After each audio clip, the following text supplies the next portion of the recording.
Hi guys and welcome to another Hunt of the Month. The candidate this time is Toryboy Andrew Pierce. Not my label for him, that's his own Twitter handle. So why is he a massive hunt? Well, he, like many other Tories, are angry with poor people getting access to benefits and disabled people receiving support.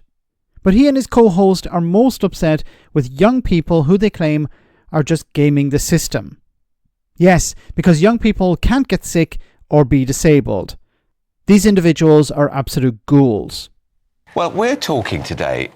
Had that spring statement last week where there was a lot of angst because £5 billion worth of cuts in welfare spending.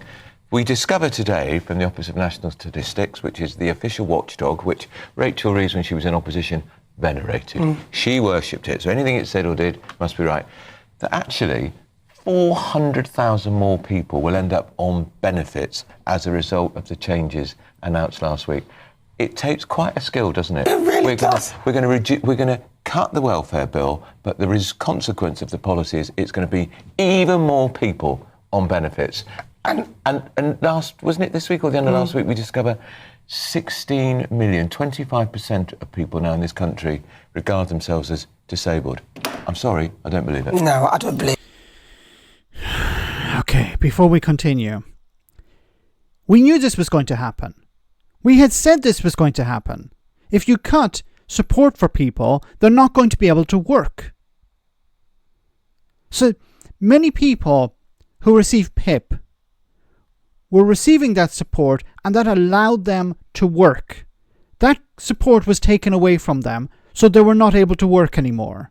So they had to go on different support, different benefits, different entitlements. If you took support away from people who are working, then they can't work, so they have to receive some other support from the state. Many people, charities, organizations were predicting this would happen.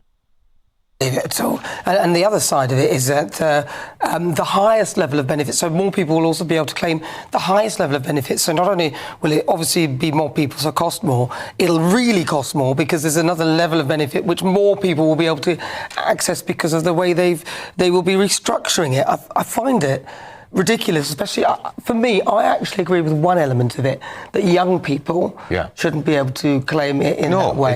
Because, come on, there's loads of young people now claiming sick, with mental health. I mean, look. And this situation is... They find this really funny. They find it funny, the idea that young people could be disabled or young people could be sick. Just let that marinade in your mind for a moment.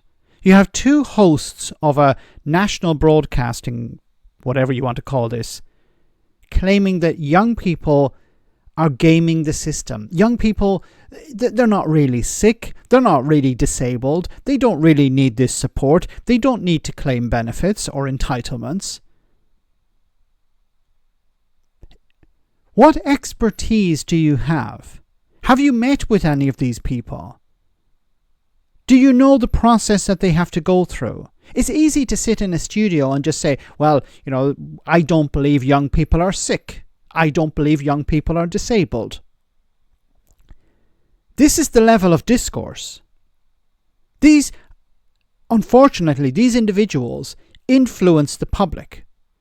They're not being challenged. They're not even challenging each other. There's no one there to push back on this.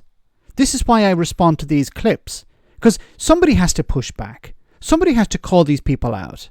How can you say that so many people, young people, are not sick, are not really disabled?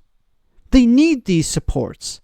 Nobody wants to be on benefits. Nobody wants to have to rely on this support from the state. They have to go through a rigmarole. They have to go through hundreds of pages of documents every number of years just to get what they're entitled to. Remember, these are entitlements. They're not benefits.